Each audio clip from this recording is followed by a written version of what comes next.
Orang yang pertama kali membawa Al-Quran ke Pulau Jawa adalah Syekh Subakir. Syekh Ahmad Subakir membawa Al-Quran, diperkenalkan kepada Ratu Sima, Raja Kalingga di Jepara.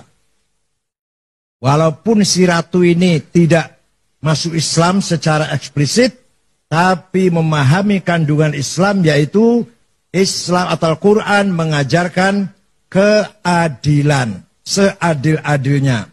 Maka Ratu Sima, Kerajaan Kalingga, Jepara, terkenal ratu yang paling adil.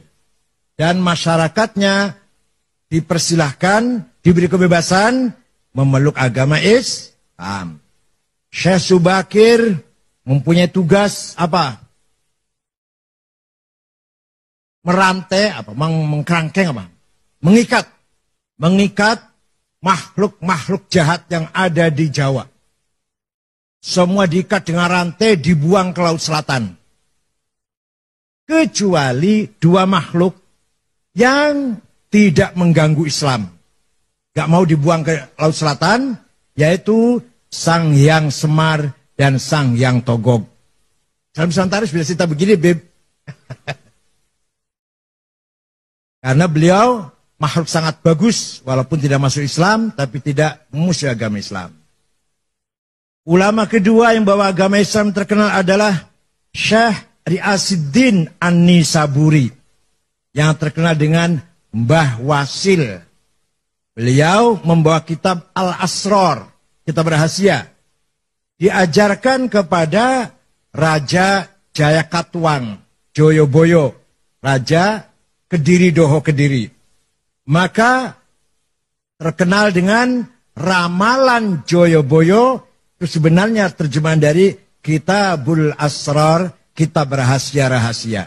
Yang dibawa oleh Mbah Wasil, kuburannya di belakang Masjid Setono Gedong, Kota Kediri. Kalau Syekh Subakir ada yang bilang kuburannya di Gunung Magelang, Gunung apa? Tidar. Ada yang bilang di mana-mana. Yang benar, yang prosentasinya paling benar, di Goa, di Sulawesi Selatan. Mbah Subakir wafat di situ. Setelah itu barulah datang para da'i-da'i. Pertama kali ada pesantren di Jawa Barat tahun 1410 adalah Syekh Hasanuddin dari Cina. Atau terkenal dengan Syekh Kuro. Kuro itu Qori yang mengajar Al-Quran di desa Rengas Dengklok, Kerawang. Punya murid, salah satu muridnya namanya Subang Larang. Anaknya Ki Gede Tapa, kepala bandar pelabuhan Cirebon. Ki Gede Tapa itu bukan dari Solo Tigo loh, dari Cirebon. Nah, Subang Larang ini Pak Hanif kutilang. Kuning, tinggi, langsing. Sulit carinya nih. Kalau kebalikannya banyak, kebalikannya. Kebalikannya kuning, kebalikannya tinggi, kebalikannya langsing itu gak banyak itu. Tapi yang kutilang, aduh sulit carinya. Nah, suatu ketika Raja Siliwangi beragama Buddha dengar ada agama Islam, agama baru, berangkat dari Bogor ke utara, saya bunuh itu, kiai itu. Sampai di sana mendengar kutilang sedang baca Quran, klepek-klepek. Langsung lamar untuk saya saja kiai, silakan tapi kamu harus masuk Islam. Udah masuk Islam gampang. Ada mas kawinnya apa? Lintang kerti, tasbih maksudnya. Udah saya cari di pasar gampang mau berapa biji. Nggak ada di sini. Adanya di Arab gampang saya mabur ke sana. Keluar dari rumahnya kiai, dia siap-siap terbang. Hong, macet. Biasanya terbang biasanya. 2 kali, hong, nggak bisa terbang. Hong, gagal. Kata Syekh Kuro sambil ketawa ngekek-ngekek barangkali. Kalau kamu mau terbang, baca Bismillahirrahmanirrahim. Baru hong. Hongnya tetap dibaca. Bismillah dulu. Ringkas cerita terbang. Tidak lama datang bawa tasbih. Terjadi perkawinan antara Raja Pajajaran yang beragama Buddha masuk Islam. Prabu Siliwangi dengan Subang Larang.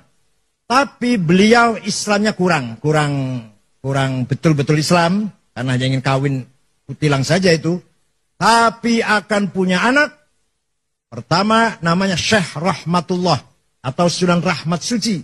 yang kuburannya di Gunung Godog, Garut. Yang kedua, Syekh Somadullah yang terkenal dengan Ki Kuwu Sangkan. Yang ketiga, perempuan namanya Rara Santang, dinikah oleh Habib. Namanya Said Abdullah Azmat Khan. Nanti punya anak, Syarif Hidayatullah, Sunan Gunung Jati. Nih, dongeng kayak gini harus apa santri ini? Jadi, bubarlah kerajaan Pajajaran setelah Prabu Kian Santang Sen Rahmatullah alias Tiga Lantrang alias Kisetra alias Maung Keling alias Maung Lodaya. Oh, banyak sekali aliasnya itu. Menguasai kerajaan Pajajaran, semua masuk Islam kecuali Patih Pucukumun dengan suku Baduy di Malimping tetap agamanya Sunda Wiwitan atau Karuhunan yang menyembah Batara, Sang Batara. Itulah ulama mulai menyebarkan agama Islam di Pulau Jawa ini. Dari Rengas Dengklok, Syekh Hasanuddin Syekh Kuro melahirkan beberapa santri ahli baca Al-Qur'an